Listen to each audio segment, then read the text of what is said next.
Assalomu alaykum hammaga. Bugun sizlar bilan birgalikda manti tayyorlab oldim. Buni albatta retseptlarini storysimda ko'rishingiz mumkin. Profilimni kuzatib boringlar albatta. Sizlardan shuni so'rab qolaman. Mani profilimni yo'qotib qo'ymaslik uchun menga obuna va like bosib qo'ying. Mani ko'nglim ham ko'tariladi. Mantilarimni 45 minut dimlab pishirib oldim. Endi esa uni ustiga sos tayyorlaymiz. Sosimizga qatiq kerak bo'ladi. Shunaqa qatiqdan blenderga ozroq suv va tuz solamiz. U quyuqligiga qarab solamiz.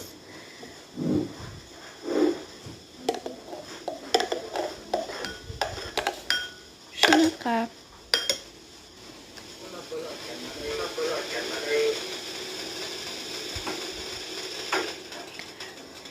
endi buni o'chiramiz va qaranglar, ustida menga xonimchalar qilib qo'ydim bir lezda. Vau, qaranglar qanaqa zo'r. Buni yeb ko'ramiz. Ichidan shunaqa hamki zo'r.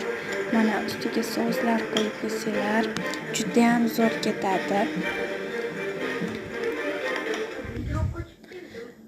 Вообще zo'r bu. Albatta sizlar ham tayyorlab ko'ringlar. Agar buni retsepti kerak bo'lsa, kommentariyada chiroyli fikringizni yozib qoldiringlar.